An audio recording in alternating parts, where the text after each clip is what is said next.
পুজোর মুখে বড়সড় সাফল্য আবগারি দফতরের। প্রায় ১৯ লক্ষ টাকার মদ বাজেয়াপ্ত করল আবগারি বিভাগ। বড়সড় সাফল্য পেল শিলিগুড়ি আবগারি বিভাগ। প্রায় ১৯ লক্ষ টাকার বেআইনিভাবে রাজস্ব ফাঁকি দিয়ে বিক্রি করতে নিয়ে আসা সিকিমের মদ আটক করল আবগারি বিভাগ। স্পেশাল কমিশনার অফ রেভিনিউ এর কাছ থেকে পাওয়া গোপন সূত্রে তথ্যের ভিত্তিতে এই অভিযান চালায় আবগারি বিভাগ। গতকাল রাতে আবগারি বিভাগের কাছে খবর আসে সিকিম থেকে একটি বোলেরো পিকআপ গাড়ি করে প্রায় ১৯ লক্ষ টাকার মদ দার্জিলিং জেলায় ঢুকছে। এই খবরের ভিত্তিতে অভিযানের জন্য টিম সাজায় আবগারি বিভাগের আধিকারিকরা। দার্জিলিংয়ের ঘুম এবং জোরথং এলাকাতে ওই বেআইনি মদ বোঝাই বোলেরো পিকআপ ভ্যানটি ঢোকার কথা ছিল। সেই মোতাবেক ঘুম এবং জোরথং এলাকাতে ফাঁদ পাতে আবগারি বিভাগ। গোপন সূত্রে পাওয়া খবর সত্যি হয়ে গেল। আবগারি বিভাগের চোখে পড়ে যায় ওই বোলেরো পিকআপ ভ্যানটি। এরপর আবগারি বিভাগের আধিকারিকরা ওই বোলেরো পিকআপটিকে পিছু নেয়। অবশেষে দার্জিলিংয়ের মকাই বাড়ির চা বাগান এলাকায় রাজস্ব ফাঁকি দিয়ে সিকিম থেকে নিয়ে আসা বেআইনি মদ বোঝাই বোলেরো পিকআপ ভ্যানটিকে আটক করতে সক্ষম হয় আবগারি বিভাগ। গাড়িটি তল্লাশি করতেই বেরিয়ে আসে কার্টুন কার্টুন বেআইনি মদ। হিসেব করে দেখা যায় পিকআপ ভ্যান গাড়িটি সহ প্রায় ১৯ লক্ষ টাকার বেআইনি মদ সিকিম থেকে নিয়ে আসা হচ্ছিল দার্জিলিংয়ে।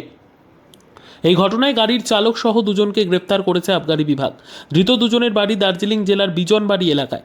আজ ধৃতদের আদালতে তোলা হবে। পাশাপাশি এই মদ পাচার কাণ্ডে আর কারা জড়িত রয়েছে তার তদন্ত শুরু করেছে আবগারি বিভাগ। একটা হিউজ ইনফিল্ট্রেশন ঘটছে এবং রিসেন্টলি আমাদের ওয়েস্ট বেঙ্গলে বিয়ারের দাম সামান্য একটু বাড়ার ফলে এই ইনফিল্ট্রেশনটা আরও বেশি মাত্রায় হচ্ছে।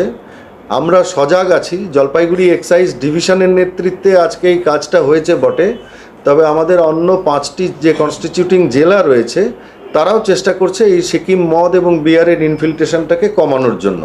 আমাদের বিশেষত সতর্ক থাকতে হবে এই সামনের পুজো এবং দিওয়ালির সময়টাতে। তো বলতে পারেন ফেস্টিভ সিজনে this is first of its kind যেটা সিজার হলো।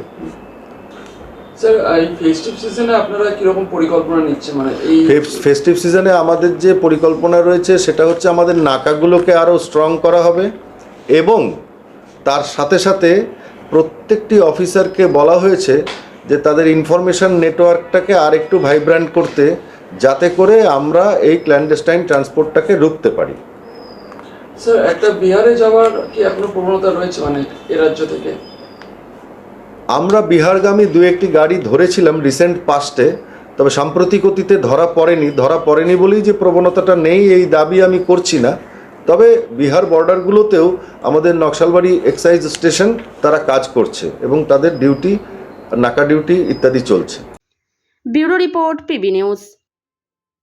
সৌন্দর্য লেডিস বিউটি পার্লার। আর দেরি না করে আজই চলে আসুন। মেয়েদের জন্য সুখবর, এখান থেকে পাচ্ছেন মেয়েদের বিশেষ সাজসজ্জার সকল সামগ্রী এবং বিভিন্ন মেশিনের সাহায্যে সাজসজ্জা করানো হয়। এছাড়া এখানে সমস্ত রকমের হাতের তৈরি হোমমেড প্রোডাক্ট পাবেন। যে কোনো অনুষ্ঠানের জন্য অভিজ্ঞ বিউটিশিয়ান দ্বারা মেয়েদের সাজানো হয়। এখানে যত্ন সহকারে হাতে ধরে পার্লারের কাজও শেখানো হয়। তাই আর দেরি না করে আজই চলে আসুন সৌন্দর্য লেডিস বিউটি পার্লারে। ঠিকানা 71 DN Mitra lane near CMS school, Bardhaman. যোগাযোগ 9331020027 অথবা 9641700155।